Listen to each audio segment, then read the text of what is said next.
صل على محمد وآل محمد وعجل فاتحة. اللهم صل على محمد وآل محمد. بسم الله الرحمن الرحيم. الحمد لله رب العالمين الرحمن الرحيم مالك يوم الدين. إياك نعبد وإياك نستعين. اهدنا الصراط المستقيم صراط الذين أنعمت عليهم غير المغضوب عليهم ولا الضالين. اللهم صل على محمد وآل محمد. لا حول ولا قوة إلا بالله العلي العظيم. أعوذ بالله من الشيطان اللعين الرجيم. بسم الله الرحمن الرحيم. الحمد لله والصلاة والسلام على رسول الله وعلى آله آل الله لا سيما بقية الله ولعنة الله على أعدائهم أعداء الله من يومنا هذا إلى لقاء الله. أما بعد فقد قال الله فأقم وجهك للدين حنيفا فطرة الله التي فطر الناس عليها لا تبديل لخلق الله. صلوات پڑھیں گے محمد و آل محمد پر.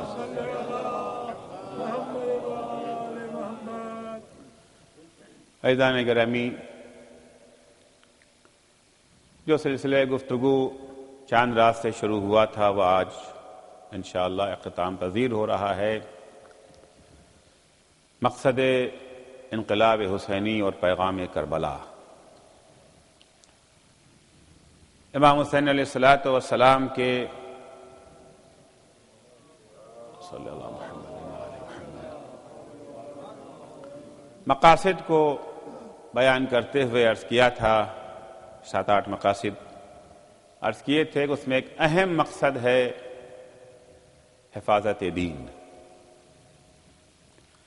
اور اس سلسلے میں کیا قربانیاں دینی پڑیں گی امام پہلے سے جانتے تھے. یہ نہیں تھا کہ انہیں معلوم نہیں تھا کہ اتنی بڑی قربانی دینی پڑے گی. پہلے سے معلوم تھا کہ اس مقصد کو پائے تکمیل تک پہنچانے کے لیے کیا کیا قربانیاں دینی پڑیں گی. ہر ایک قربانی کربلا میں جو دی گئی ہے وہ اتنی عظیم ہے کہ خود اپنی جگہ پر کافی ہے. چرسد کی تمام قربانیوں کو اکٹھا کر دیا جائے. اسے اندازہ ہوتا ہے کہ دین کی کیا اہمیت تھی سرکار سید الشہداء کی نگاہوں میں. کتنا اہم ہے دین کہ اگر اس کے لیے اپنے سر کا نذرانہ پیش کرنا پڑے اس کے لیے بھی حاضر ہیں. حتیٰ اگر بہن زینب کے سر کی چادر دینی پڑ جائے اس کے لیے بھی حاضر ہیں. یہ ساری قربانیوں کا مقصد دین کی حفاظت، دین کی بقا. تفصیل سے آپ کی خدمت میں عرض کر چکا ہوں. ائمہ علیہم السلام کی ساری زندگی اور ان کے وہ جو اصحاب باوفا ہوا کرتے تھے ان کی زندگی کو اگر دیکھیں تو پوری زندگی میں مطمح نظر صرف ایک ہی چیز ہوتی تھی، دین ہمارا سالم رہے. بہت سارے اصحاب ائمہ کے ہوتے تھے جو امام کے پاس آ کر کے اپنا دین بیان کرتے تھے کہ مولا یہ ہمارا عقیدہ ہے، یہ ہمارا عمل ہے، اس میں اگر کوئی کھوٹ ہو تو بتا دیجئے. ہوتا ہے نا بعض اوقات انسان اتنا اپنی دنیا یا کہوں اپنے دین میں بعض اوقات اتنا غرق ہو جاتا ہے کہ اسے احساس ہی نہیں ہو پاتا کہ ہم جسے عقیدہ سمجھتے ہیں وہ عقیدہ ہے بھی یا نہیں. ہم جسے واجب سمجھتے ہیں واقعاً وہ واجب ہے، ہم جسے حرام سمجھتے ہیں واقعاً وہ حرام ہے. کبھی کبھی منکر معروف بن جاتا ہے اور معروف یہ جو ہے منکر بن جاتا ہے. اچھائی یہ جو ہے برائی کے طور پر پیش ہونے لگتی ہے اور برائی اچھائی کے طور پر, اور رفتہ رفتہ سماج اسی کا عادی ہو جاتا ہے اور ہم اپنی انہی عادات کو اکثر دین سمجھنے لگتے ہیں. انہی عادات کو اکثر ہم دین تصور کرنے لگتے ہیں, اسی پر کٹنے بھرنے کو بھی تیار ہو جاتے ہیں, انہی پر کٹنے بھرنے پہ. لہذا ائمہ علیہ السلام کے اصحاب آ کر کے امام کے سامنے اپنا عقیدہ پیش کرتے تھے. مولا میں یہ عقیدہ رکھتا ہوں, صحیح ہے؟ مولا میں ان چیزوں کو واجب سمجھتا ہوں, ان چیزوں کو حرام سمجھتا ہوں, یہ میرا طرز عمل ہے, یہ صحیح ہے؟ عمر ابن حریث امام جعفر صادق علیہ السلام کے اصحاب میں سے ہیں, آئے مولا کے پاس, اپنا عقیدہ پیش کیا, اپنی توحید کے بارے میں جو خیالات تھے وہ پیش کیے, نبوت کے بارے میں, امامت کے بارے میں, قیامت کے بارے میں, ساری چیزوں کو پیش کر دیا. کہیں کوئی کمی تو نہیں مولا؟ نہ عقیدے میں ہمارے یہ جو ہے قصور ہونا چاہیے اور نہ غلو ہونا چاہیے, دونوں چیزوں سے بچنا ہے. جو مقام توحید کا ہے وہ مقام توحید کو ملے, جو مقام امامت کا ہے وہ مقام امامت کو ملے. امام کے سامنے اپنے عقیدے کو بیان کیا, اپنے اعمال کو پیش کیا, زندگی کو پیش کیا, کاروبار کو پیش کیا. مولا یہ ہمارا کاروبار ہے, مولا یہ ہمارا بزنس ہے. کیونکہ اسلامی نقطہ نظر سے دین کاروبار سے الگ نہیں ہے. ہمارا دین یہ جو ہے سنڈے والا دین نہیں ہے, ہمارا دین موسمی دین نہیں ہے. بہت سارے لوگوں کا مذہب جو ہے موسمی ہوتا ہے, فصلی ہوتا ہے. جیسے بعض پھل ہوتے ہیں نا, خیر اب تو ہر زمانے میں ہر پھل ملنے لگا, لیکن عام طور سے ایک موسم ہوتا ہے. اسی طریقے سے بعض لوگوں کے دین کا بھی ایک موسم ہوتا ہے, ایک فصل ہوتی ہے, وہ موسم آیا تو دیندار. بعضوں کو جب نعمت ملتی ہے تب وہ دیندار بنتے ہیں, بعضوں کے ہاں جب یہ جو ہے مصیبت میں پھنستے ہیں تب دیندار بنتے ہیں. جبکہ دین نعمت ملے تب بھی دیندار, مصیبت میں گرفتار تب بھی دیندار. قرآن ایسے یہ جو ہے فصلی دینداروں کا تذکرہ کرتا ہے, مومنوں کا تذکرہ کرتا ہے کہ اذا رکبوا فی الفلک, جب وہ کشتی پہ سوار ہو گئے, جہاز پر بیٹھنے لگے. کسی نے کہا رے بھائی کچھ یہ جو ہے صدقہ نکال دو, کچھ دعا پڑھ لو, یہ جو ہے بسم اللہ. ارے کاہے کہ دعا, کاہے کہ بسم اللہ, کاہے کہ صدقہ, یہ مولویوں کی بکواس ہے. طوفان سے یہ چیزیں تھوڑی ہم کو جو ہے بچائیں گی. دیکھو جہاز کیسا ہے, یہ بڑا مضبوط جہاز ہے, بڑے سے بڑے طوفان کا مقابلہ کر سکتا ہے. فلاں انجینئر نے اس جہاز کا یہ جو ہے ڈیزائن کیا ہے, اس جہاز کو. سوار ہو گئے, خدا کو ماننے کو تیار نہیں, غرور ہے, تکبر میں جو ہے مبتلا ہیں, مغرور ہیں. جہاز کی عظمت کا قصیدہ تو پڑھ رہے ہیں, جہاز بنانے والے کو جس نے بنایا ہے اس کا تصور نہیں ہے. اتفاقاً گئے سفر پہ, طوفان آ گیا, طوفان آ گیا, اور وہ طوفان آیا جس کا تصور بھی وہ انجینئر نہیں کر سکتا تھا. ڈیزائن جب کو کرتا ہے جہاز کو تو پچھلے جتنے طوفان آئے ہیں ان کی شدت کو نگاہ میں رکھ کر کے 2-4 درجہ اور اس میں اضافہ کر کے یہ تو کرتے ہیں نا. پچھلے تجربات سے فائدہ اٹھا کر کے تھوڑا اس میں اور استحکام پیدا کر دیا. معلوم اب تک جتنے طوفان آئے تھے وہ 7 پیمانے کے آئے تھے, 8 پیمانے کے آئے تھے, 9 پیمانے کے آئے تھے. انہوں نے 11 پیمانے کا جہاز بنا دیا. طوفان آ گیا 15 والا, سونامی آ گیا. تصور ہی نہیں تھا کہ ایسا بھی ہو سکتا ہے. اب جب وہ طوفان آیا جہاز کے پرخچے اڑ گئے, جس پہ بھروسہ تھا اس نے ساتھ چھوڑ دیا. اب جب طوفان میں جہاز کے پرخچے اڑ گئے, ساری امیدیں جب ٹوٹ گئیں, غرق ہونے لگے, اب انہیں خدا یاد آیا. دعوا اللہ مخلصین لہ الدین,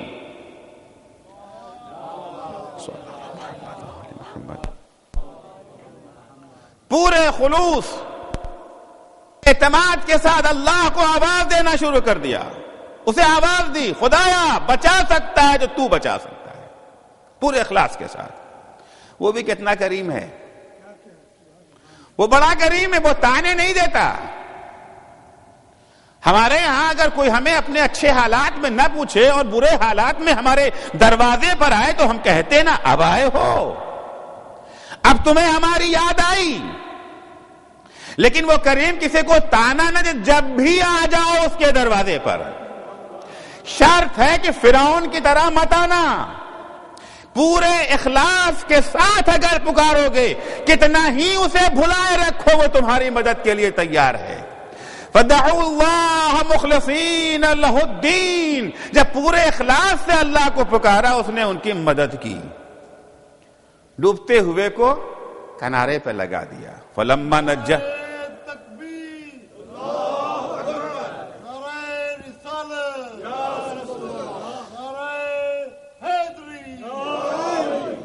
فَلَمَّا نَجَّيْنَاهُمْ إِلَى الْبَرِّ، جب ہم نے ان کو نجات دے کے خشکی پر پہنچا دیا، طوفان میں گھر گئے، ڈوبنے لگے، ان کے دین کا موسم آ گیا تھا. اور جب ہم نے ان کو نجات دے کر کے ساحل پر پہنچا دیا، فَإِذَا هُمْ يُشْرِكُونَ، دوبارہ اسی شرک میں گرفتار ہو گئے. موسم چلا گیا. موسمی ایمان انہوں کیا ہوتا ہے نا، بعضوں کا ایمان 2 مہینہ 8 دن کا ہوتا ہے، بعضوں کا 10 دن کا ہوتا ہے. آج دیکھ رہے ہیں نا حالت. بعضوں کا صرف عاشور کے دن کا ہوتا ہے، پورے سال کہیں نظر نہیں آئیں گے. لیکن عاشور کے دن بعض وہ ہوتے جن کا ایمان ماہ رمضان میں جاگتا ہے. ٹی وی بند کر دو، رمضان ہے، رمضان کے بعد پھر اللہ تھوڑی ہے. رمضان میں گانا نہیں سنیں گے، مسجد میں بیٹھے جھوٹ نہیں بولیں گے. کیا مطلب؟ مسجد کے باہر جھوٹ بولیں گے؟ مسجد میں اللہ ہے، مسجد کے باہر اللہ نہیں ہے. تو بعض کا ایمان جاگتا ہے ماہ رمضان میں، اور بعض کا رمضان میں بھی ٹھیک افطار کے وقت جاگتا ہے. جہاں افطار کا وقت آیا سب سے آگے آگے. کسی نے پوچھا آپ کیا کرنے آئے ہیں؟ نماز آپ نہیں پڑھتے، روزہ آپ نہیں رکھتے، حج سے آپ کو واسطہ نہیں، خمس و زکوٰۃ سے آپ کو بیر ہے، کیا کرنے آئے ہو؟ کہا ٹھیک ہے، صحیح کہہ رہے ہیں آپ، نماز میں نہیں پڑھتا، روزہ میں نہیں رکھتا، حج مجھ سے، حج کی استطاعت میرے پاس نہیں، خمس و زکوٰۃ دینے کا حوصلہ میرے پاس نہیں، کیا چاہے تو افطار بھی نہ کروں، پکا کافر ہی بن جاؤں. نرا کافر تو نہیں بن سکتا، کچھ تو کوئی ثبوت اسلام کے لیے کچھ تو چاہیے. فصلی ایمان، موسمی ایمان، اسلام میں اس کی گنجائش نہیں ہے. اسلام 365 دن 24 گھنٹہ کہتے ہیں نا، بعد دکانوں پہ لگا رہتا ہے نا، 24 گھنٹہ 7 دن، تو 24 گھنٹہ 365 دن. کوئی لمحہ، کوئی ثانیہ دین سے خالی نہیں ہے. عمرو ابن حریث آنے کے بعد اپنا عقیدہ پیش کرتے، مولا میرا عقیدہ یہ، میرا عقیدہ سن لیجئے. عقیدہ سنانے کے بعد اپنی زندگی کا نام اعمال پیش کرتے، مولا میں یہ کرتا ہوں، میرا کاروبار یہ ہے، میری تعلیم یہ ہے، میرا گھر ایسا ہے، میری بیوی ایسی ہے، میرے بچے ایسے ہیں، میں ایسا ہوں، میری شکل ایسی ہے، میرا لباس ایسا ہے. ٹھیک ہے مولا، قابل قبول ہے مولا.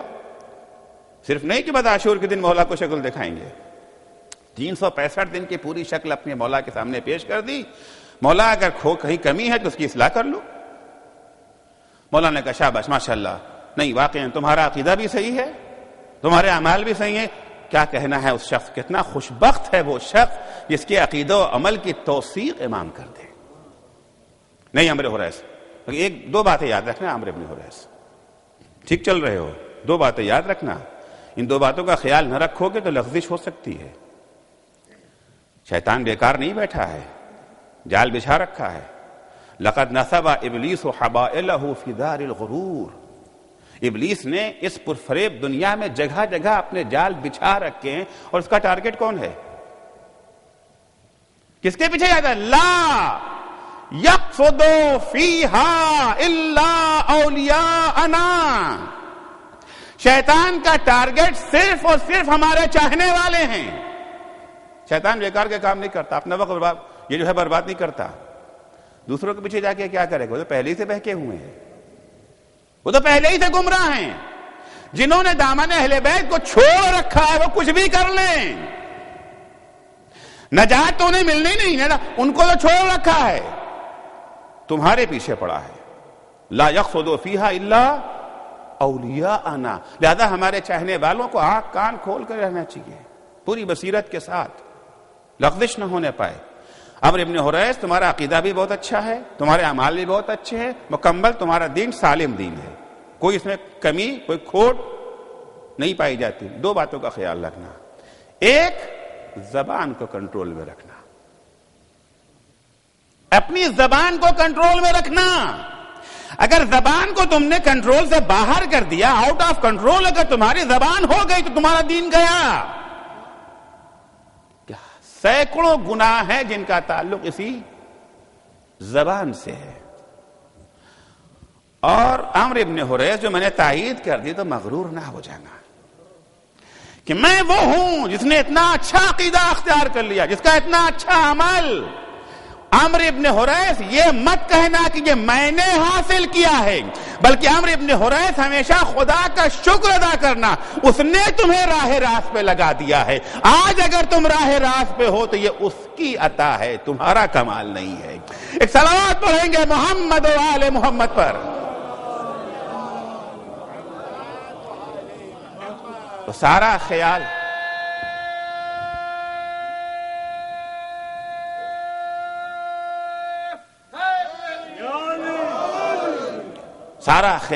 اگر ائمہ اور اصحاب ائمہ کو رہتا تھا تو اس بات کا کہ ہمارا کوئی لمحہ دین سے جدا نہ ہونے پائے, کوئی لمحہ دین سے. عرض کیا ہے میں نے کہ دین کا مطلب دنیا چھوڑ دینا نہیں ہے, بلکہ ایسی دین, دنیا کو دین کا تابع بناؤ, دین کو دنیا کا تابع نہ بناؤ. کشتی اور پانی والی مثال یاد ہے نا, کہ پانی اگر کشتی کے نیچے ہے تو کشتی آگے بڑھے گی, اور اگر کہیں کشتی پانی کے نیچے آ گئی تو ڈوب جائے گی. ان جعلت دینک تحت دنیاک اہلکت دینک و دنیاک. اگر تم نے اپنے دین کو دنیا کا تابع بنا دیا, جب تک ہمارے دین کو نقصان نہیں پہنچ, جب تک ہماری یہ جو ہے دنیا کو نقصان نہیں پہنچتا تب تک ہم دیندار, اور جہاں دنیا کو نقصان پہنچنے لگا دین کو چھوڑ دیا.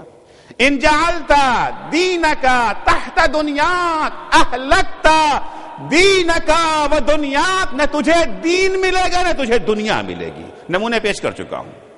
وَإِن جَعَلْتَ دُنْيَاكَ تَحْتًا لِدِينِكَ, لیکن اگر تم نے اپنی دنیا کو دین کا تابع بنا دیا, احرزت دینک و دنیاک, تمہیں دین بھی ملے گا تمہیں دنیا بھی ملے گی. تو دنیا کا مخالف نہیں ہے اسلام, مگر وہی دنیا جو دین کے تابع ہو. آپ دیکھیں ائمہ علیہ السلام کی سیرت کو, مولا کائنات علیہ الصلوۃ والسلام دیکھیں انسان کی زندگی میں کبھی انسان وہ ہوتا ہے جس کے پاس پاور ہوتا ہے, کبھی پاور چھن چکا ہوتا ہے, کبھی اقتدار میں ہے اور کبھی اقتدار سے باہر ہے. اقتدار میں ہیں تب بھی دین, اقتدار سے باہر ہیں تب بھی دین. اقتدار میں رہتے ہوئے بھی اگر کسی چیز کی فکر ہے تو وہ دین ہے, اور اگر اقتدار سے باہر ہو گئے, حزب اختلاف میں اگر آ گئے ہیں تب بھی دین. یعنی اقتدار چاہیے دین کی خاطر, اور اگر اقتدار سے باہر بھی ہو گئے ہیں تو باہر بھی رہ کر کے مخالفوں سے اسی حد تک بیر ہے جس حد تک وہ دین کو نقصان پہنچا رہے ہیں. انہیں اقتدار سے باہر کرنے کے لیے وہ راستے نہیں اپنانا ہے جو ہمیں دین کو نقصان پہنچا سکے. مولا کائنات, ایسے بات ہے, ہمارا عقیدہ ہے کہ خلافت مولا کائنات کا حق نہیں فریضہ تھا. دیکھیے فرض اور حق میں فرق ہے عزیزو, حق اور فرض میں فرق ہے. کسی انسان کو آپ لائے معصوم سینٹر میں کام کرانے کے لیے, اس نے کام کیا, 8 گھنٹہ 5 گھنٹہ 6 گھنٹہ جو بھی اس نے کام کیا، کام کرنے کے بعد اس کی ایک یہ جو ہے اجرت ہے، مزدوری ہے، وہ مزدوری لینا اس کا حق ہے، اور یہاں کی انتظامیہ پر مزدوری دینا فرض ہے نا۔ اب اگر وہ مزدور جب آپ صدر صاحب یہاں کے اس کو دینے لگے مزدوری، اس نے کہا چھوڑیے صاحب، مولا کا گھر ہے، کمانے کو تو بہت جگہ پڑی ہوئی ہے، کما لیں گے، نہیں یہ پیسہ نہیں لیں گے آپ سے۔ اس شخص کے بارے میں آپ نے سنا تو آپ کو کیا کہیں گے؟ تعریف کریں گے اس کی، یا یہ جو ہے مذمت کریں گے، کتنا خراب آدمی، دیکھو تو پیسہ نہیں لے رہا ہے۔ آپ یہ کہیں گے کہ واہ واہ، آج کی مادی دنیا میں بھی ایسے افراد مل جاتے ہیں، یہی کہیں گے نا۔ خوب، اس کا حق تھا، اس نے اپنا حق چھوڑ دیا، انتظامیہ پر فرض ہے دینا۔ وہ جب آیا پیسہ مانگے تو صدر نے کہا شرم نہیں آتی؟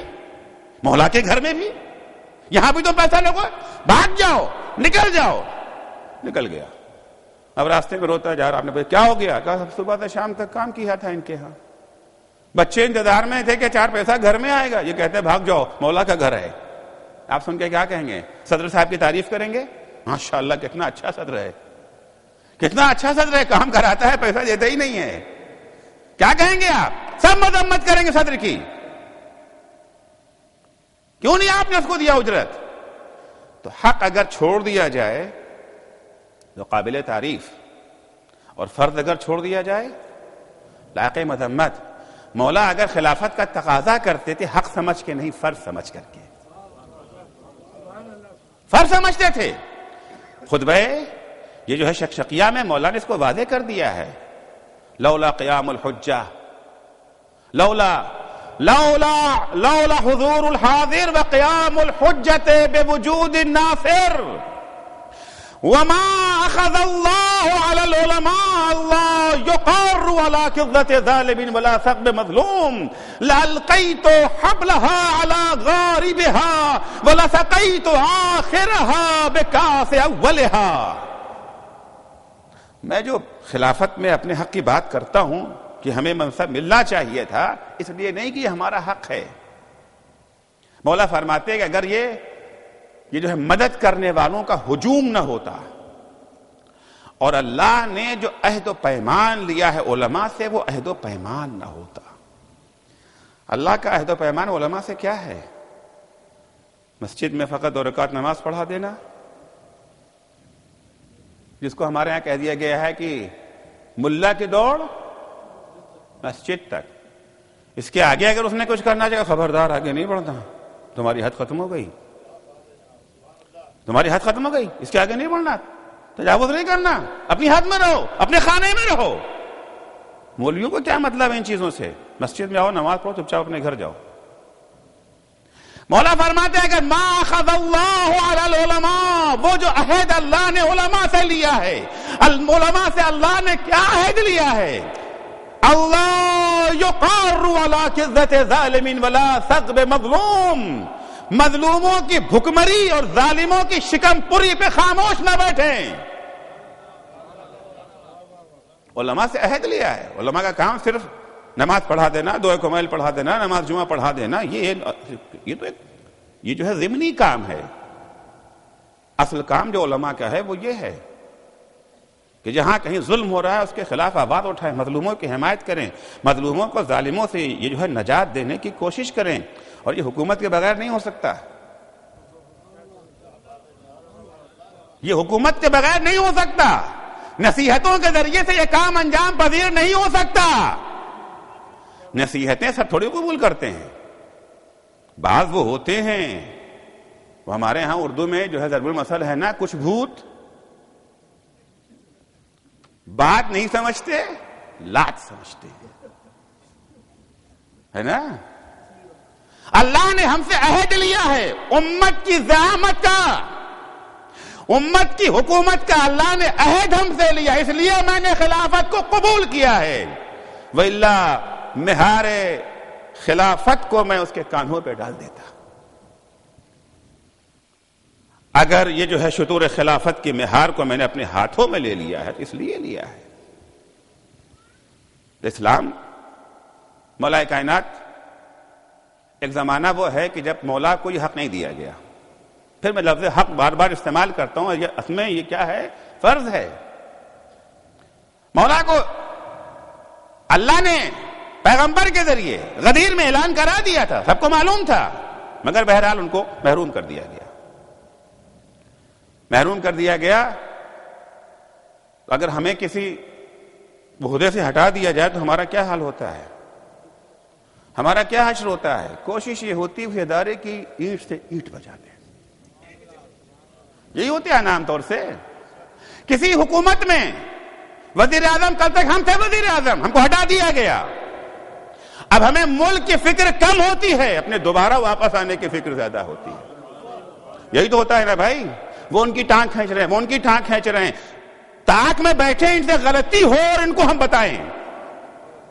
غلطی ہونے سے پہلے غلطی کو روکنے کی کوشش نہیں کرتے، کہیں اگر اصلاح ہو گئی تو ان کی حکومت تو مقبول ہو جائے گی، یہ غلطیاں کرے تاکہ پبلک میں ان کی جو ہے توہین ہو، تاکہ دوبارہ ہمیں آنے کا موقع مل سکے۔ الیکشنوں میں کیا ہوتا ہے؟ یہی تو ہوتا ہے ہمارے ہاں، یہی تو ہوتا ہے۔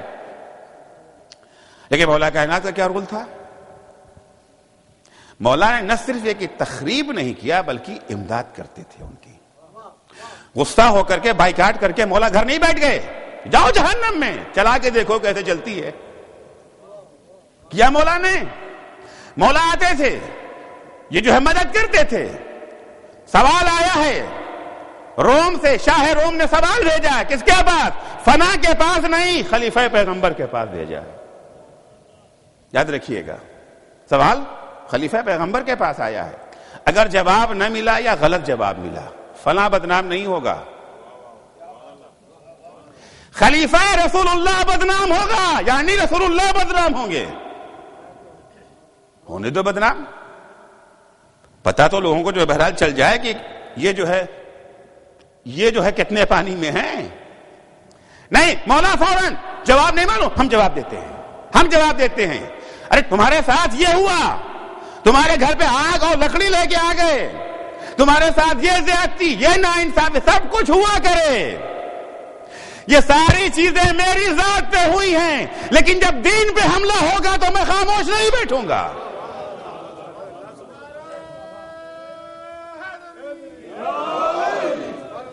ہر موقع پہ مولا نے یہ جو ہے مدد کی، مولا خانہ نشین نہیں ہوئے ہیں۔ خام خواہ جو کہا جاتا خانہ نشین، خانہ نشین، خانہ نشین، کس موقع پہ آپ نے دیکھا کہ علی گھر میں بیٹھے ہے؟ کوئی موقع آپ نے سنا؟ مجلسوں میں سنتے ہیں، تاریخوں میں بھی ہے کہ 70 مقامات پر انہوں نے فرمایا لولا علی، فرمایا نا؟ کیوں فرمایا تھا؟ کیوں کہا تھا؟ اسی لیے کہا تھا نا کہ علی نے جو ہے مدد کی۔ البتہ 70 دفعہ تو اعتراف ہے، 70 دفعہ تو اعتراف ہے۔ مسلسل جو موقع بھی آیا، جہاں غلط مسئلہ بیان ہو رہا ہے، غلط فیصلہ ہو رہا ہے، جنگ کا موقع ہے، حملے کا موقع ہے، ہر موقع پر مولا کا جو ہے مشورہ برابر شامل حال ہے، برابر شامل حال ہے۔ ہم ٹھیک ہے، ہم اپوزیشن میں ہیں، اس حکومت کو جائز حکومت نہیں مانتے، اسے برحق حکومت نہیں مانتے ہیں، لیکن بہرحال یہ حکومت یہ جو ہے مسلمانوں ہی پر حکومت کر رہی ہے۔ اگر یہ حکومت غلط کام کرے گی، نتیجہ یہ ہوگا کہ امت مسلمہ تباہ ہوگی، دین بدنام ہوگا۔ حکومت دین کے نام پر ہے نا۔ مولا کے اس برتاؤ کو دیکھ کر کے بعض لوگوں نے ناجائز فائدہ اٹھایا اور کہا دیکھیے آپ لوگ ہم کا باتیں کہتے ہیں، وہاں تو کوئی اختلاف تھا ہی نہیں آپس میں، بڑا میل ملاپ تھا، بڑا دوستانہ تھا، ایسی کوئی بات نہیں تھی۔ اگر وہ حکومت علی کے لیے ہوتی، علی کا حق ہوتا تو بھلا علی ساتھ دیتے۔ بھائی تم اپنے اوپر کیوں قیاس کرتے ہو علی کو؟ تم علی کو علی کی اینک سے دیکھو نا۔ اب تم علی کو اپنی اینک سے دیکھو گے تو کچھ مشکل، کوئی مسئلہ تمہیں سمجھ میں نہیں آئے گا۔ علی کو علی کی ظرفیت سے دیکھو، اپنی کم ظرف نگاہوں سے علی کو مت دیکھو۔ تم اپنے اوپر قیاس کر رہے ہو کہ اگر کہیں ہمارا حق مان لیا گیا، کہیں ہمارا حق چھن گیا ہے، ہمیں ہونا چاہیے تھا، ہمیں ہٹا کے کوئی اور بیٹھ گیا ہے، ہم اس ادارے کی، اس حکومت کی، اس ملک کی اینٹ سے اینٹ بجا دیں گے۔ ہمیں حکومت پیاری نہیں ہے، ہمیں ملک پیارا ہے، دین پیارا ہے، عوام پیاری ہے، ادارہ پیارا ہے، یہ ہماری تہذیب ہے۔ بعض لوگوں نے کہنا شروع کیا مولا اس کا جواب پہلے ہی دے کے چلے گئے، مولا کو معلوم تھا نا کیا کہیں گے. مولا کیوں آپ ساتھ دینے گئے؟ کیا آپ کے گھر پہ آگ و لکڑی لے کے نہیں آئے تھے؟ مولا کیا آپ کو تکلیفیں نہیں دی گئی ہیں؟ مولا کیا آپ کا اعلان خلافت غدیر میں آپ کا نہیں ہوا تھا؟ سب کچھ ہوا تھا، پھر بھی کیوں گئے؟ نہ صرف یہ کہ جنگ نہیں کی ان کے خلاف، چپ چاپ ہو کے گھر بیٹھ جاتے، وہ بھی نہیں کیا. ہر موقع پر جو ہے مدد. مولا نے اس کا جواب دیا فخشیت ان لم انصر الاسلام واہلا ارا فی الاسلام سلما وحدبا تكون المصیبت بها علی اعظم من فوت الولایت علیکم التي هي متاع ایام قلائل. مجھے خوف اس بات کا ہوا اگر آج میں مدد نہ کروں، میں فلاں کی مدد نہیں کر رہا ہوں، اسلام اور مسلمانوں کی مدد کر رہا ہوں.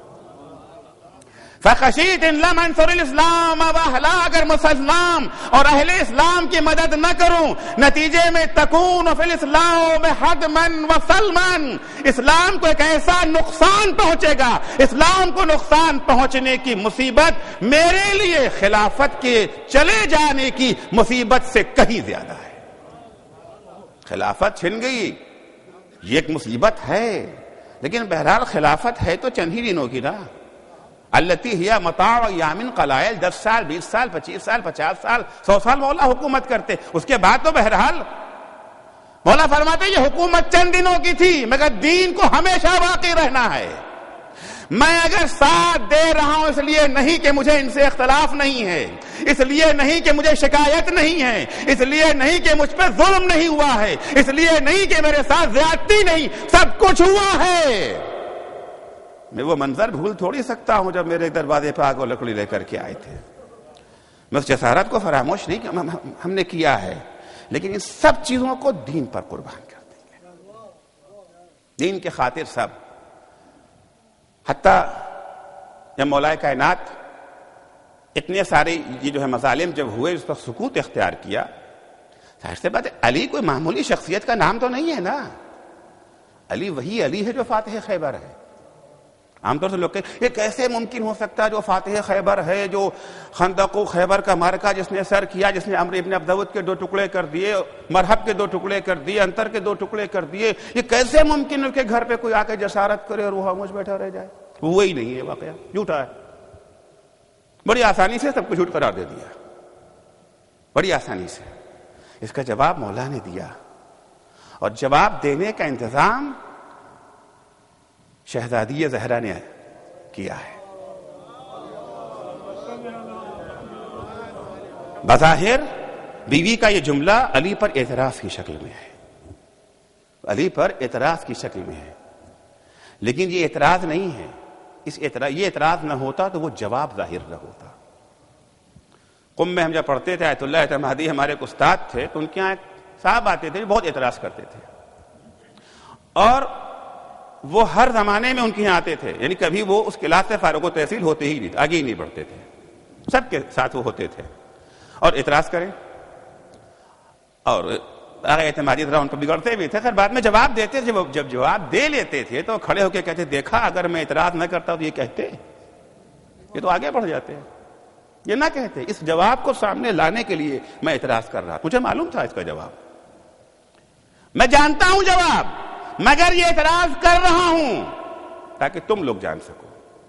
معصومہ کو علی کے کسی عمل پہ اعتراض نہیں ہے، کسی عمل پہ اعتراض نہیں ہے، لیکن بی بی وہاں پر اعتراض کرتی ہے. علی کیا سر جھکائے بیٹھے ہو؟ جس طرح سے بچہ ماں کے پیٹ میں سر نہڑائے رہتا ہے، تم اس طرح سے کیوں بیٹھے ہوئے ہو؟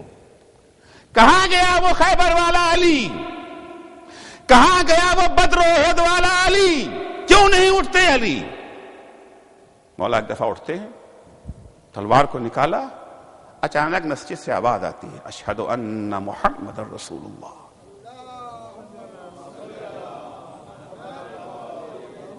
فاطمہ کیا چاہتی ہو؟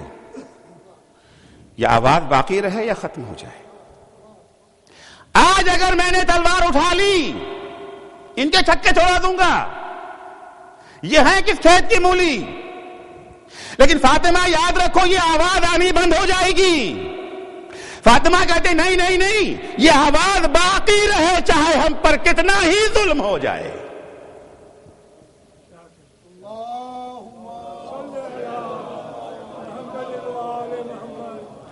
اس نگاہ سے آپ دیکھیں علی کو. یہ وہ زمانہ ہے جب علی حزب اختلاف میں ہے، اقتدار علی کے پاس نہیں ہے.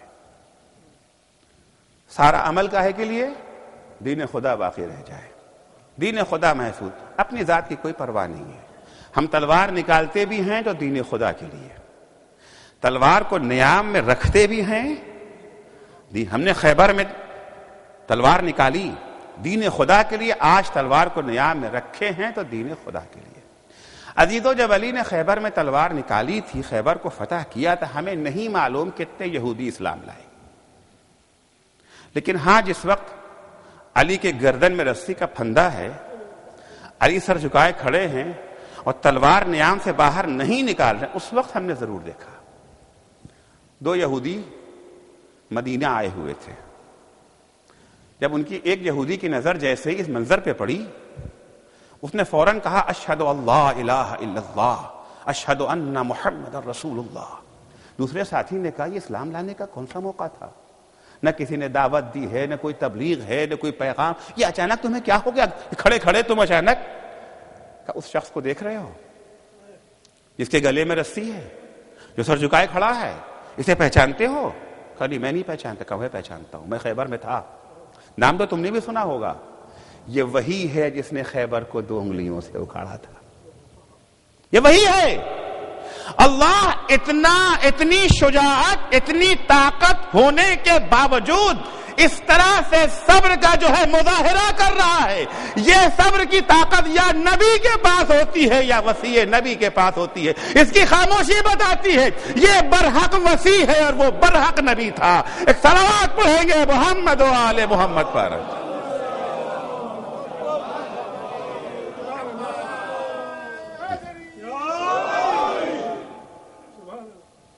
یہ ہو گیا جب حزب اختلاف میں ہے. اب جب علی اقتدار میں آ گئے ہیں، ایک زمانہ آیا نا کہ وہی افراد جنہوں نے علی کو یہ جو ہے نظر انداز کر دیا تھا، اب وہ ہجوم لاتے ہیں در علی پر. ہجوم لائے کہ آپ کے علاوہ اس ڈوبتی نیا کو کوئی پار نہیں لگا سکتا، آپ ہی کے ذات ہے.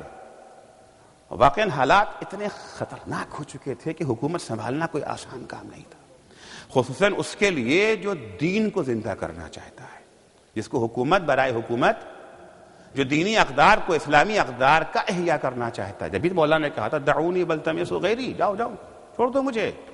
کیوں؟ فإن الآفاق قد أغامت والمحجة قد تنکرت. خورشید اسلام جہالت کے بادل کے پیچھے چھپ گیا ہے، اندھیرا چھا گیا ہے، راستے تبدیل ہو گئے ہیں. 25 سال میں بہت کچھ انقلاب آ چکا ہے. فَإِنَّا مُسْتَقْبِلُونَ أَمْرًا لَا تَقُومُ عَلَيْهِ الْقُلُوبُ وَلَا تَثْبُتُ عَلَيْهِ الْعُقُولُ. آئندہ جو کچھ ہونے والا ہے، جب میں حکومت کروں گا، تم سے برداشت نہیں ہو پائے گا. نہ تمہارے دل اسے برداشت کر سکیں گے، نہ تمہاری عقل اسے مان سکے گی. کیونکہ میں حکومت کے لیے حکومت نہیں لے رہا ہوں، میں تو سنت رسول خدا کو زندہ کروں گا. میں تو جو اسلام کے بنیادی قوانین ہیں ان کو زندہ کروں گا. اسلام کاہے کے لیے آیا ہے؟ اسلام عدل و انصاف پھیلانے کے لیے آیا ہے. لقد ارسلنا رسولنا بالبینات وانزلنا معهم الکتاب والمیزان. ہم نے جتنے رسول بھیجے، جتنی کتابیں، ان سب کا مقصد کیا ہے؟ لیقوم الناس بالقسط. ایک ہی مقصد ہے. فقط نماز پڑھ لینا دین کا مقصد نہیں ہے، داڑھی رکھ لینا دین کا مقصد نہیں ہے، حجاب کر لینا دین کا مقصد نہیں ہے. یہ سب اجزائے دین ہے، مقصد دین نہیں ہے. مقصد دین لیقوم الناس بالقسط، تاکہ سماج میں عدل و انصاف قائم ہو سکے. اگر کوئی سماج ہے نمازیں پڑھی جا رہی ہیں، روزے رکھے جا رہے ہیں، داڑھیاں رکھی جا رہی ہیں، حجاب ہو رہا ہے، لیکن اگر عدل و انصاف کا قیام نہیں ہے، وہ سماج اسلامی سماج کہلانے کا حقدار نہیں ہے. اسے اسلامی سماج نہیں کہا جا سکتا. لیقوم الناس بالقسط. جب سماج میں انصاف قائم ہو جائے گا تو خدا کی عبادت بھی ہوگی. کیونکہ عدل کیا ہے؟ ہر حقدار کو اس کا حق دینا ہے نا. اگر عدل قائم ہے، اگر آپ عادل ہیں، کیسے ممکن ہے کہ اللہ کی عبادت نہ کریں؟ بھلا ہو سکتا ہے؟ اگر سماج میں عدل قائم ہو جائے گا تو نمازیں بھی قائم ہوں گی، روزے بھی رکھے جائیں گے، حج بھی بجا لائے جائیں گے، داڑھی بھی ہوگی، پردہ بھی ہوگا، سب کچھ ہوگا۔ لیکن اگر عدل نہیں ہے، انصاف قائم نہیں ہے، یقوم الناس بالقسط، ہم تو اس لیے آئے ہیں۔ قوم مولا نے حکومت قبول کر لی۔ اب قبول کرنے کے بعد مولا نے پہلا خطبہ جو دیا وہ یہ دیا کہ جتنی لوٹ مار ہوئی ہے سب کا حساب لوں گا۔ یہ نہیں کہ اب لوٹ مار نہ ہونے دیں گے، اب تو نہ ہونے دیں گے، پچھلا بھی حساب لیں گے، پچھلا بھی حساب لیں گے، حتیٰ اگر لوٹ کے پیسے سے شادیاں کی گئی ہیں، مہر ادا کیا گیا، اسے بھی واپس لے لوں گا۔ کھلبلی مچ گئی۔ چلیے جو کچھ ہوا، ہم لوگ ایک بات کہتے ہیں نا، یہ جو ہے گزشتہ رہا صلوات، آئندہ رہا احتیاط۔ جو کچھ ہوا اسے بھول جاؤ، جو بھی لوٹ مار ہوئی ہے، آج سے ہم اچھے انسان بن جائیں گے۔ مولا نے کہا نہیں یہ تو نہیں ہو سکتا نا۔ کہ بھائی بات پرانی ہو گئی، رات گئی، بات گئی، گڑے مردے اکھاڑنا اچھی بات تھوڑی ہے۔ اب گڑے یہ جو ہے مردے اکھاڑ رہے ہیں، گھڑی کی سوئی پیچھے نہیں پلٹائی جاتی۔ مولا نے کہا ہم پلٹائیں گے۔ ارے بھائی جو سورج پلٹا سکتا ہے اس کے لیے سوئیاں پلٹانا کون سی مشکل چیز ہے؟ صلوات پڑھیں گے محمد و آل محمد پر۔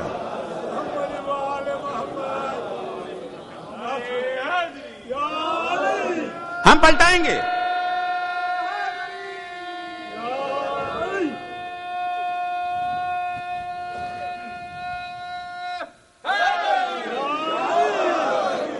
کالی بات پرانی ہو گئی کہ ہو جانے دو، الحق القدیم لا یبطلہ شیء، حق کا پرانا ہو جانا اس کو باطل نہیں بنا سکتا۔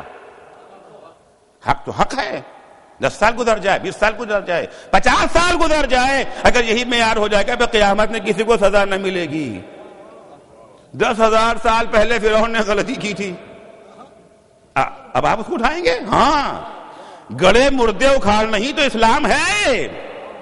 رستاخیز اور قیامت کیا چیز ہے؟ سارے گڑے مردے دوبارہ اکھاڑے جائیں گے،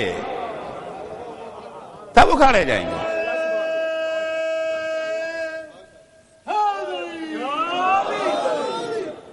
الحق القدیم لا یبطلہ شیء۔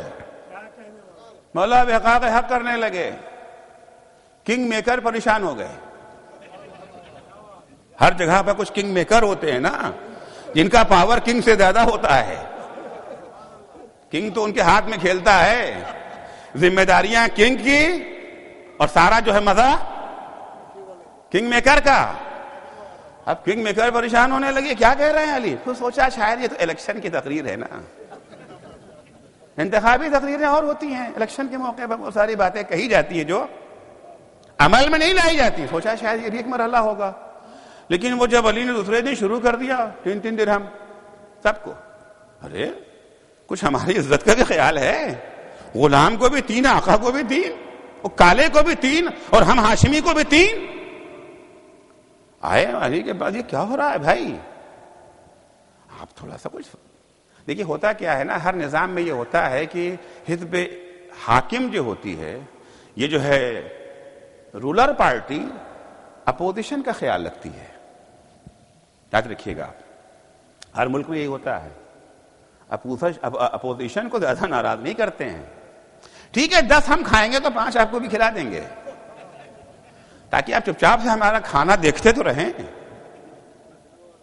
عموماً ہوتا ہے، بہت سارے افراد جو ان حکومتوں کو نہیں مانتے تھے، اپوزیشن میں تھے، ان کا بھی اس زمانے میں پیٹ بھر دیا گیا تھا، ان کا بھی پیٹ بھرا گیا تھا۔ علی کے دروازے پر جو خلافت کو لے کر کے آئے تھے، زبیر، طلحہ، زبیر کوئی معمولی شخصیت کا نام نہیں ہے۔ مولا علی کی حمایت میں پہلی تلوار جو نکلی ہے وہ زبیر کی تھی، زبیر نے نکالی تھی تلوار مولا علی کی حمایت میں، وہی لے کر کے آئے۔ مگر ان کو بھی کافی چیزیں مل چکی تھی، سرسے میں محل بن چکا تھا، گھوڑے خریدے جا چکے تھے، کنیزیں آ چکی تھیں، وہ کہہ رہے ہیں سب چھین لیں گے۔ بھائی نہ ہونا آسان ہے، پہلے سے نہیں ہے ہمارے پاس، کہ ہونے کے بعد چھن جانا کہ بہت مشکل ہوتا ہے، روڈ پہ آنا پڑے گا ہمیں۔ بعض دفعہ لوگ کہتے ہیں، تقریر سن کے بعد دفعہ لوگوں پہ اثر ہو جاتا ہے، اچھا ہم حرام نہیں کھائیں گے، اچھا مولانا جتنا ہے ہم سب دینا چاہتے ہیں، حساب کرنے آئے تو یہ بھی دو، یہ بھی تو آیت اللہ ہے برجردی مرحوم کے پاس ایک شخص آیا, کسی واعظ کی تقریر سن کر کے اس پر اثر ہو گیا کہ سرکار میں نے ساری زندگی گناہ میں بسر کی ہے, اب چاہ رہا ہوں توبہ کر کے اچھا انسان بن جانا. تو آقا نے کہا کہ اتنا مال حرام ہے سب واپس کرو. کہا ٹھیک ہے لے جائیے گھر, ٹھیک کا باغ وہ بھی لے جائیے, گاڑی وہ بھی, دکان وہ بھی, فنا وہ بھی, جو کپڑا پہنے ہو, جو کپڑا پہنے یہ بھی دینا پڑے گا. یہ بھی کہاں, یہ بھی خیر وہ واقعاً توبہ کرتا تھا حضور. یہ بھی آقا نے کپڑا اپنی طرف سے اس کو دیا, کیونکہ اب یہ جو ہے مفلس ہو گیا نا, مفلس ہو گیا, اسلامی حکومت کی ذمہ داری میں آ گیا. اب اسلامی پورا دو, دینے کے بعد انتظام کرنا ہمارا کام ہے تمہیں. مولا کہتے سب لیں گے, یعنی روڈ پہ آ جائیں. کہاں روڈ پہ آنا پڑے گا, جتنا مال ناجائز ہے تب تمہیں دینا پڑے گا. اب یہ ہوا کہ یہ جو ہے مذاکرہ کیا جائے, گفتگو کی جائے. آئے مولا کے پاس رات میں مولا کے پاس آئے کہ چل کے بات کرتے ہیں, ایسے تھوڑی کام چلے گا. اب جب آئے, کیوں آئے ہیں جی, کچھ خصوصی بات کرنا. اچھا, مولا نے وہ چراغ بجھا دیا اور دوسرا چراغ نکال کے جلا دیا. کہ یہ کیا ہوا, یہ جلایا وہ بجھایا. کہ وہ بیت المال کا تھا, میں بیت المال کا کام ابھی تک کر رہا تھا, تو بیت المال کا چراغ جل رہا تھا. اب خصوصی بات ہونا, پرسنل گفتگو ہے, تو اپنا پرسنل چراغ. علی نے چراغ نہیں بجھایا, ان کی امیدوں کا چراغ گل کر دیا. ان کی امیدوں کا چراغ گل کر دیا. بھائی ٹھیک ہے, آپ سمجھ لیں, آپ کی حکومت تو ہم ہی لے کر کے آئے ہیں, ہم اپنی حمایت واپس لے لیں گے. اصلاً ہوتا ہے نا کہ پارٹیاں دھمکی دیتی ہیں, اپنی حمایت واپس لے لیں گے, حکومت گر جائے گی. مولانا کہا گر جائے, گرتی ہے تو گر جائے, دھمکی دے کے چلے گئے. اب جو ہے مخلصین آئے امیر المومنین کے, مخلصین ابن عباس جیسے لوگ آتے ہیں. علی کے درجے ایمان تک پہنچنا بہت مشکل کام ہے. آپ سب کو علی کے ایمان سے نہ تولیں, بہت مشکل کام ہے. 25 سال کی کوششوں کے باوجود, آرزوؤں کے بعد اب کی حکومت ہاتھ آئی ہے, نکل جائے یہ بھی ہاتھ سے. اس کو تو مضبوطی کے ساتھ پکڑنا چاہیے, تھوڑا بہت چلتا ہے. آئے گا مولا, اتنی سختی تو نہیں ہونا چاہیے. چلیے چھوڑیے, تھوڑا سا ان لوگوں کو, یہ جو 2-4 بڑے ہیں, ان کو 2-4 بڑوں کو لے لیجیے اپنے ہاتھ میں. ہر سماج میں ہوتا ہے نا کہ پیسے والوں کو بہرحال پکڑ لو, غریبوں کو چھوڑو, ان کا کیا ہے. اصولوں کا سودا کر لیں گے, کوئی بات نہیں ان سے. اب ٹھیک ہے, ان 4 بڑوں کو پکڑ لیں گے تو 4 بڑوں کی وجہ سے ہمارا پورا آباد ہو جائے گا. سینٹر چلانا ہے ہمیں, لاکھوں ڈالر کی ضرورت ہے. یہ جو آتے ہیں $5 دینے کو تیار نہیں ہوتے, $100 مانگتے مانگتے تھک گئے. 4 سیٹھوں کو اگر پکڑ لیا جائے, وہ تھوڑا تو خلاف دین ہی صحیح چلے گا. وہ جب موجود ہوں گے تو مولانا سے کہہ دیں گے دیکھیے اس گناہ کے بارے میں آج نہ پڑھیے گا. آج فلاں صاحب آئے ہیں, ان کا سینٹر کا دار و مدار ہے ان کے اوپر, لاکھوں ڈالر ڈونیشن وہ دیتے ہیں. یہ $5 والوں سے کیا فائدہ. یہ سارے کے سارے بھی چلے جائیں تو کوئی صحت پہ اثر نہیں پڑتا, اکیلے یہ لوگ سنبھال لیں گے. شخصیتیں ہوتی ہیں, ان کا تھوڑا 2-4 لوگوں کر لیے, بقیہ کے ساتھ انصاف کیجیے, کوئی حرج نہیں ہے. اچھا ان کو بھی اعتراض نہ ہوتا پھر. مولانا کہ یہ تو ہو ہی نہیں سکتا. لو کان المال لی لسویت بینہم, اگر یہ مال میرا مال ہوتا پھر بھی میں جو ہے برابر بانٹتا. شرافت کی اللہ کا مال ہے تو نہیں کر سکتا. کہ مولا حکومت چلی جائے گی, مولا درخواست کرتے ہیں آپ سے. مولانا کہ اتامرونی ان اطلب النصر بالجور, کیا تم مجھے یہ مشورہ دیتے ہو کہ میں ظلم کے ذریعے مدد حاصل کروں, اپنی حکومت کو باقی رکھنے کے لیے میں ظلم کا سہارا لوں؟ یہ نہیں ہو سکتا, ناممکن. مولا حکومت چلی جائے گی. یہ مقام ہے کہ ابن عباس ایک دفعہ مولا کہتے, مولا کی پھٹی ہوئی جوتی پڑی ہوئی تھی, اس میں پیبند لگے ہوئے تھے. ابن عباس اس کی کیا قیمت ہے؟ کہ حضور اگر عقیدت کی بات کہیں تو بہت کچھ ہے, اور اگر مارکیٹ ویلیو پوچھنا چاہتے ہیں تو 2 پیسے کی بھی نہیں ہے, کوئی نہیں لے گا اس کو, اتنے پیبند لگے ہیں. کہا تو ابن عباس سنو, یہ جوتی جو تمہاری نگاہوں میں بے قیمت ہے, اس حکومت سے بہتر ہے جس کے ذریعے میں حق کو زندہ نہ کر سکوں، باطل کو مٹا نہ سکوں۔ اس حکومت سے بہتر ہے۔ آخر حکومت کا ہمیں فائدہ کیا ہے؟ حکومت سے ہم نے کیا حاصل کیا؟ ہمیں ذات علی کو اس جوتی سے فائدہ ہے۔ یہ پھٹی جوتی جب میں پہن لیتا ہوں تو کم سے کم میرا پیر کنکر، پتھر، کانٹے، غلاظت سے محفوظ ہو جاتا ہے نا، ٹھنڈک گرمی سے میں پھٹی ہی صحیح، اتنا فائدہ ہے یا نہیں؟ اگر اس حکومت کے ذریعے میں حق کو زندہ نہ کر سکوں، اس حکومت کا ہمیں کیا فائدہ ہے؟ اس حکومت سے میں نے پرسوں یا جو ہے نرسوں کے مجلس میں پروٹوکول اسلام کا بیان کیا تھا نا، حکومت کا کیا ہوتا ہے۔ دنیاوی حکومت میں یہ ہے کہ جیسے جیسے عہدہ بڑھتا ہے سہولتیں بڑھتی جاتی ہیں۔ اسلامی حکومت میں جیسے جیسے عہدہ بڑھتا ہے سہولتیں گھٹتی جاتی ہیں۔ ان اللہ فرض علی ائمۃ العدل ان یقدروا انفسهم بضعفۃ الناس، یاد ہے نا آپ کو؟ یہاں تو حاکم بننے کے بعد سہولتیں گھٹی۔ اب علی ایک دن کھانا کھاتے، ایک دن پیٹ پہ پتھر باندھتے، لعل بالیمامہ، شاید کوئی یمامہ میں بھوکا سو رہا ہو۔ یہ ہے اسلامی حکومت، یہ اسلامی حکومت یہ ہے۔ بعض دفعہ جب حکومت کا نام آتا ہے لوگ سمجھنے لگتے ہیں فرعون۔ حکومت، حاکم یعنی فرعون، حاکم یعنی یہ جو ہے نمرود، نہیں، حاکم یعنی رسول اللہ، حاکم یعنی امیر المومنین۔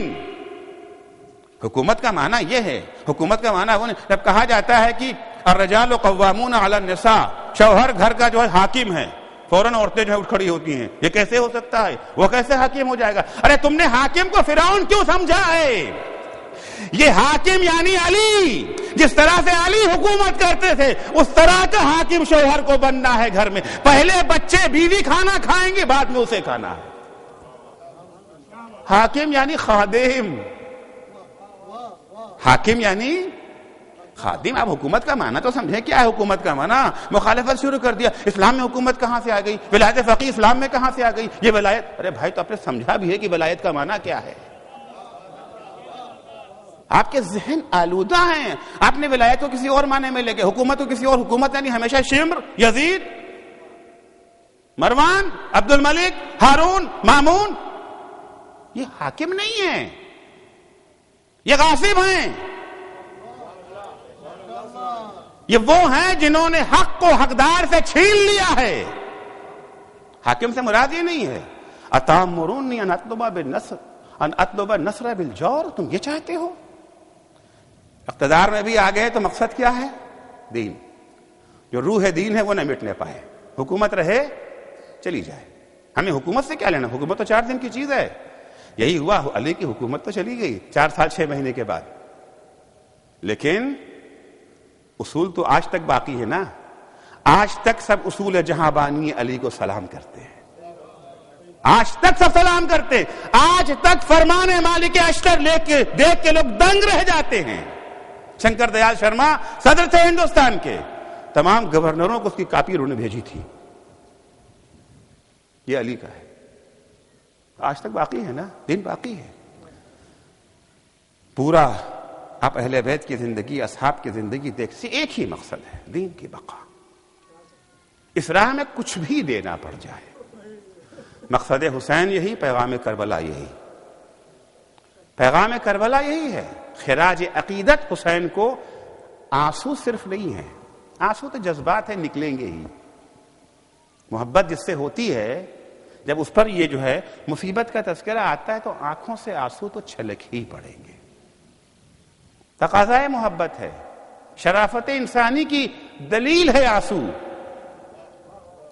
لیکن یہ آنسو مقصد نہیں ہے، آنسو ذریعہ ہے تاکہ حسین ہمیشہ یاد رہیں،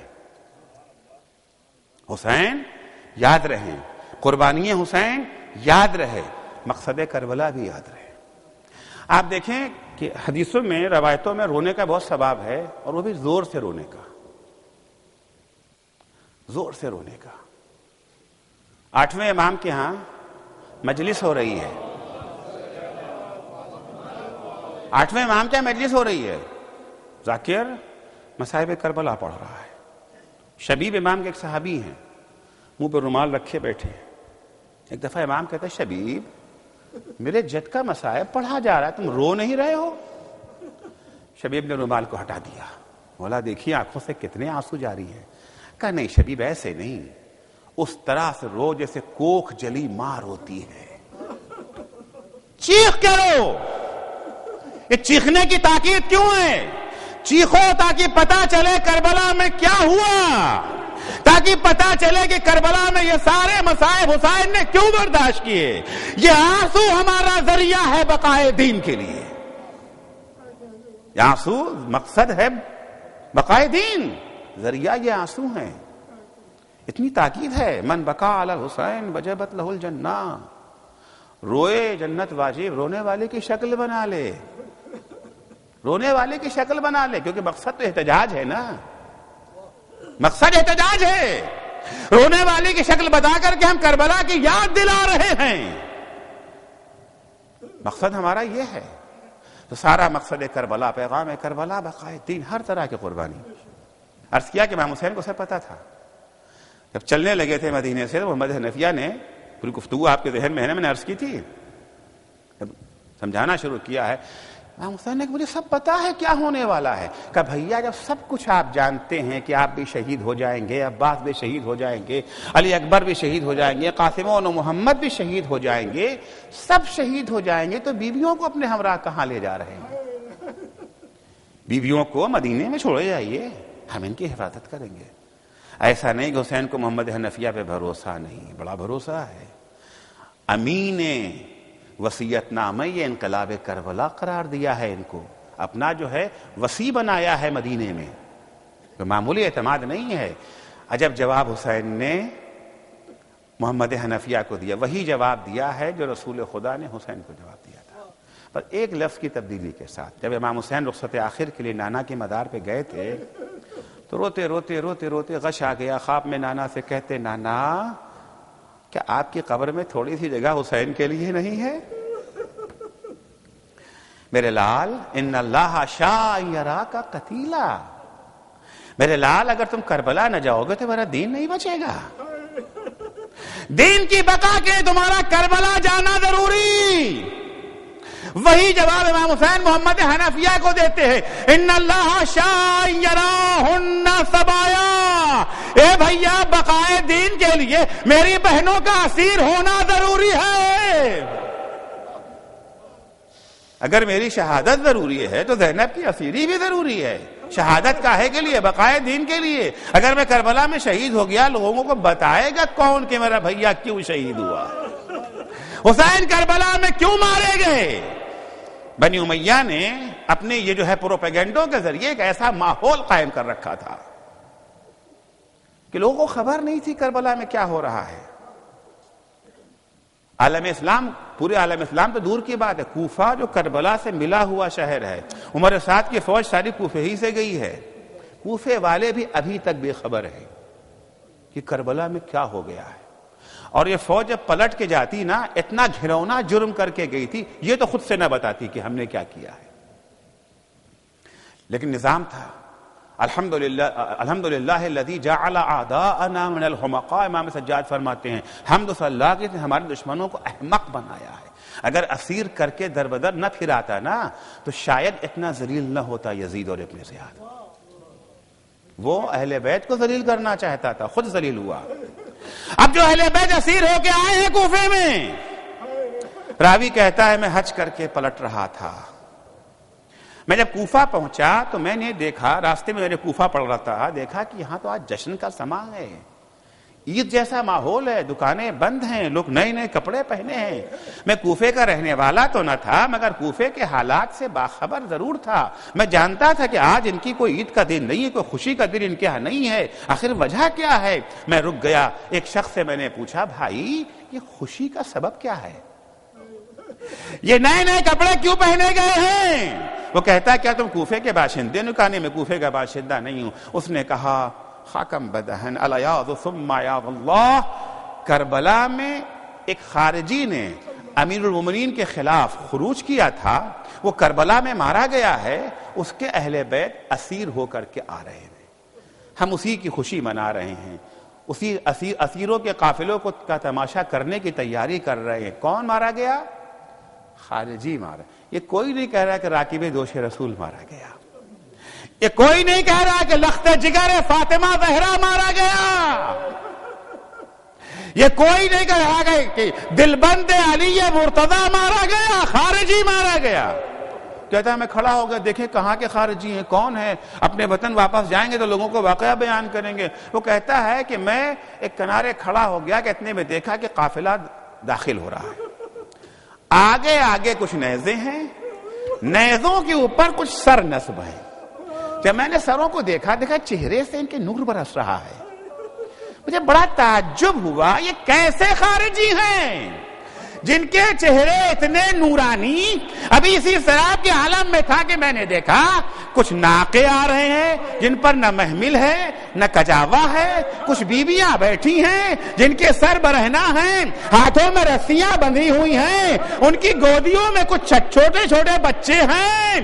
بچے اتنے بھوکے ہیں کہ چہرہ زرد ہو گیا ہے، اتنے پیاسے ہیں کہ ہونٹوں پہ پپڑیاں جم گئی ہیں. ارے کوفے کی عورتوں سے یہ منظر دیکھا نہ گیا. اپنے گھروں میں گئیں، صدقے کا خرما لائیں، لا کے بچوں میں بانٹنا چاہا. میں نے کیا دیکھا، بیویوں میں سے ایک بیوی کھڑی ہو گئی. اے کوفے والیوں، ان صدقۃ علینا حرام. کوفے والیوں، اے صدقہ ہم پہ حرام ہے. کوفے کی عورتوں نے کہا بی بی ہم نے بڑے اسیر دیکھے ہیں، اتنے شریف اسیر نہیں دیکھے ہیں.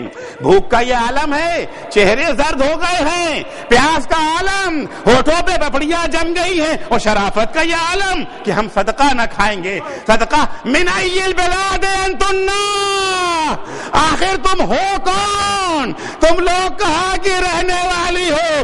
ایک دفعہ بی بی نے سر پیٹ کے کہا نحنو بنات رسول اللہ، ہم رسول خدا کی نواسی ہے، ہم علی کی بیٹی ہے. بس یہ سننا تھا. کوفے کی عورتیں سر پیٹنے لگی.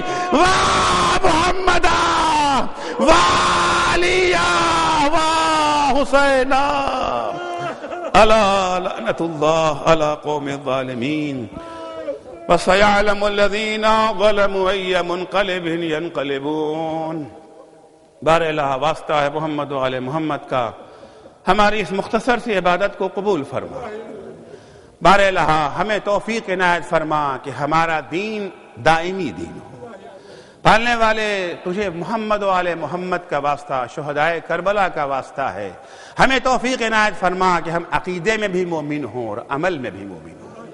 معبود تجھے واسطہ ہے محمد و آل محمد کا کہ ہمیں اہل بیت کی تعلیمات کو سیکھنے کا سلیقہ عنایت فرما. بار الہ ہمیں ان کی تعلیمات پر عمل کرنے کا حوصلہ عنایت فرما. معبود تجھے واسطہ ہے محمد و آل محمد کا جو بیمار ہیں ان سب کو شفائے کاملہ عنایت فرما. جو مقروض ہیں ان کے قرضوں کو ادا فرما. جو پریشان حال ہیں ان کی پریشانیوں کو دور فرما. جو بے اولاد ہیں انہیں نیک اور صالح اولاد عنایت فرما. بار الہ جو صاحب اولاد ہیں انہیں اپنی اولاد کی دینی تعلیم و تربیت کی توفیق کرامت فرما. معبود جو بے روزگار ہیں انہیں حلال اور پاکیزہ روزگار کی توفیق عنایت فرما. جو صاحب روزگار ہیں انہیں اپنے بے روزگار بھائیوں کی خبرگیری کی توفیق عنایت فرما. معبود امام زمانہ کے ظہور میں تعجیل فرما. جب حضرت کا ظہور ہو تو ہمارے اعمال ایسے ہوں کہ ہم ان کے اصحاب و انصار میں شمار ہو سکیں. اللہم عجل فی فرج مولانا صاحب الزمان واجعلنا من اعوانہ وانصارہ ماتم حسین.